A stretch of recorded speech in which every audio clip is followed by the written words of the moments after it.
पुणे के रुपौली में प्रसूता की निजी हॉस्पिटल में हुई मौत की सूचना पर पहुंची चीफ सदस्य प्रतिमा कुमारी ने कहा कि निजी अस्पताल की बारीकी से जांच होगी। वहीं रुपौली बाजार स्थित निजी अस्पताल में बीते बुधवार की देर रात सिजेरियन के कुछ घंटे बाद हुई प्रसूता की मौत के मामले में रेफरल अस्पताल की गठित टीम ने जांच कर जांच प्रतिवेदन अस्पताल में समर्पित कर दिया है।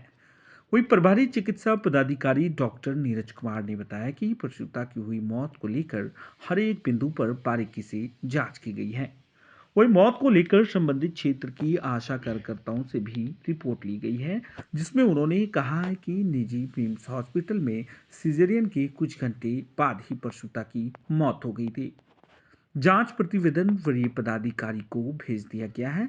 अब लोगों की नजर जांच रिपोर्ट पर टिकी है। लोगों को अब शायद उचित न्याय की आस दिखाई पड़ने लगी है।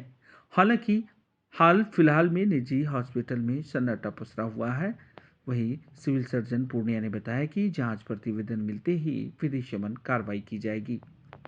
स्थानीय लोग बताते हैं कि रेफरल अस्पताल रुपौली से प्रसूता के रेफर होने के बाद की कुछ दलाल के द्वारा उनके परिजनों को झांसा देकर निजी हॉस्पिटल में भर्ती करा दिया गया।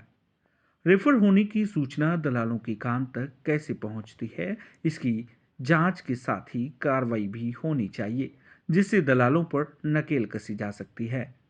वही घटना की सूचना मिलते ही चीफ सदस्य सह अध्यक्ष लोक स्वास्थ्य परिवार कल्याण एवं ग्रामीण स्वच्छता समिति की जिला परिषद पूर्णिया प्रतिमा कुमारी ने मृत प्रसूता के घर पहुंच परिजनों से मिले और मौत के प्रति अपनी गहरी संवेदना व्यक्त की है। अपनी नाराजगी व्यक्त करते हुए कहा कि संबंधित पदाधिकारी तो तत्काल ही मामले को गंभीरता से लेना चाहिए और ऐसे लोगों के खिलाफ सख्त कानूनी कार्रवाई करनी चाहिए।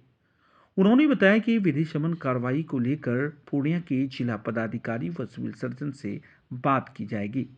किसी भी कीमत पर गरीबों के स्वास्थ्य के प्रति खिलवाड़ नहीं होने दिया जाएगा। पता चला कि नियम को ताक पर रखकर निजी हॉस्पिटल का संचालन किया जा रहा है। वही डॉक्टर भगवान का रूप होते हैं।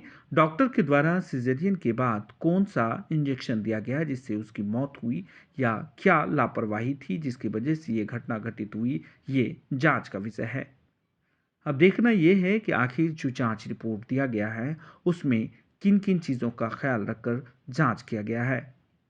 बीते बुधवार की रात रुपौली बाजार स्थित निजी मिम्स हॉस्पिटल में सिजेरियन के बाद एक प्रसूता की मौत हो गई थी। मृतका नगर पंचायत रुपौली के वार्ड संख्या 13 निवासी बबलू पासवान की पत्नी किरण देवी 35 वर्ष के रूप में पहचान हुई थी। परिजनों ने बताया कि बुधवार को प्रसव पीड़ा होने पर रेफरल अस्पताल रुपौली पहुंचाया गया, जहां से रेफर होने के बाद बिगड़ती स्थिति को देख उसे बाजार स्थित निजी हॉस्पिटल में भर्ती कराया था। वहां 12 बजे रात में डॉक्टर के द्वारा उसका सिजेरियन किया गया। कुछ ही देर के बाद पीठ में दर्द होने की शिकायत के बाद उसे वहां स्थानीय डॉक्टर के द्वारा इंजेक्शन लगाया गया, लेकिन थोड़ी देर बाद ही उसका शरीर अकड़ने लगा और लगभग 3:30 बजे रात में उसकी मौत हो गई। वही डॉक्टर और अन्य स्टाफ तत्काल मौके से अस्पताल छोड़कर फरार हो गए। एचबी स्टार 24 न्यूज के लिए पूर्णिया रुपौली से बम कुमार जायसवाल की खास रिपोर्ट। मौत हुई थी, यहाँ एक प्राइवेट अस्पताल है, वहीं पर इसका मौत हुआ है। तो वहाँ हालांकि अस्पताल प्रबंधक के द्वारा इसको जो है मुआवजा दिया गया, लेकिन यह दूसरी घटना है उस अस्पताल के द्वारा। इस पर आप क्या कहना चाहते हैं? वही चौथा हमरे जानकारी में था। देखिए, जैसे कि पता चला कि जो है रुपौली में एक रिम्स हॉस्पिटल जो है मिम्स हॉस्पिटल बहुत वर्षों से चल रहा है, जिसमें कि जो है कभी न कुछ घटना दुर्घटना हो ही जाता है। तो अभी जैसे प्रसव के दौरान जो है इसकी माँ का मृत्यु हो गया, तो ये बड़ा दुखद घटना है। इस तरह का नहीं होना चाहिए।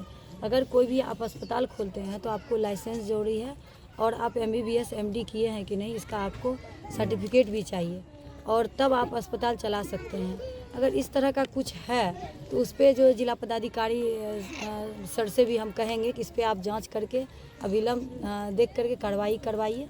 और जिला में जो भी हमारे सिविल सर्जन हैं उनसे भी हम मिलेंगे। उनको भी मैं मीडिया चैनल के माध्यम से बोलना चाहूँगी कि इस तरह का जो हॉस्पिटल चल रहा है, अगर ऐसे में इलाज में डॉक्टर ही एक इंसान ऐसा होता है जो भगवान होता है। जब आदमी उस तरह से बीमार रहता है, अगर डॉक्टर के पास जाता है तो उनके लिए वो भगवान के रूप में होते हैं। अगर वो इस तरह का इलाज करें और इलाज सही ढंग से नहीं दे और पता चला कि जैसे इंजेक्शन दिए उसके बाद इस तरह का घटना हो गया, तो आप किस तरह का इंजेक्शन यूज करते हैं जिससे कि आप पेशेंट से पहले आप 30,000 35,000 या 40,000 जो भी आपका अमाउंट था आप उसको तय करवाएं, उसके बाद आप फाइनल करके इलाज करना स्टार्ट किए। ऐसा तो नहीं था कि पेशेंट जो है काफ़ी सीरियस थी, आप पैसे के लिए उसको आप जो है घुमा रहे थे, चक्कर कटवा रहे थे, ये जाँच वो जाँच करवाइए।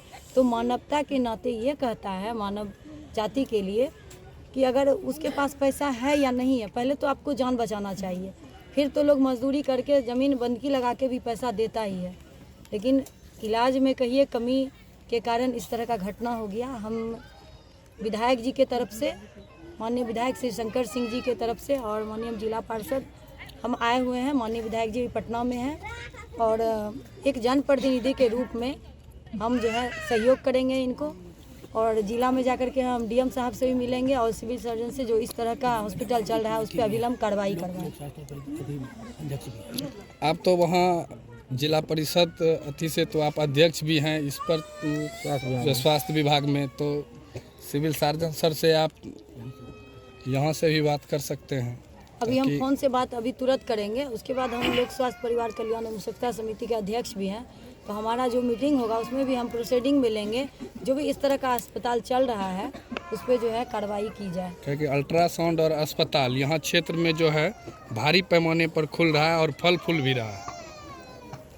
अभी देखिए ना, अब जैसे कि हॉस्पिटल का भी कुछ ऐसा अल्ट्रासाउंड है जो मशीन खराब पड़ा हुआ है, तो उसको कई बार हम यहाँ के जो प्रभारी हैं उनको ही बोले कि इसको ठीक करवाइए, तो बोलते हैं ठीक करवाते हैं, ख़राब हो जाता है। हम बोले फिर आप नया के लिए जिला पदाधिकारी को लिख करके दीजिए, सिविल सर्जन को दीजिए, जिससे आपको नया उपलब्ध करवाएं। इमरजेंसी का मतलब क्या है कि जो भी सामान यहाँ उपलब्ध है तो लोगों को सुविधा मिले 24 आवर। तो अगर कुछ भी कमी है, एक बात है मेरा भी, जैसे रेफरल में है, कोई ज़्यादा अगर देखता है कि चालाक आदमी है, फलना है चिल्ला है, अगर यहाँ डिलीवरी इशू होगा तो तुरंत रेफर कर देता है। माननीय सख्त बोला गया था कि आप जो है अस्पताल में समय दें अपना, और जो भी डॉक्टर कार्यरत है सारा डॉक्टर का लिस्ट सूची उपलब्ध करवाएं माननीय को, और आपका समय सीमा समय पे डॉक्टर आए और जो भी पेशेंट आते हैं इलाज के लिए वो सभी का इलाज हो। ऐसा नहीं कि थोड़ा सा भी कुछ प्रॉब्लम होता है उसको रेफर कर देते हैं। कुछ बोलता है तुरंत रेफर कर देते हैं। लगता है कि आप अपने नॉर्मल प्रसव होगा उसका एकदम कैसे होगा, डॉक्टर के लिए वो लिख के दे, लिख करके देंगे तो डॉक्टर उपलब्ध करवाया जाएगा।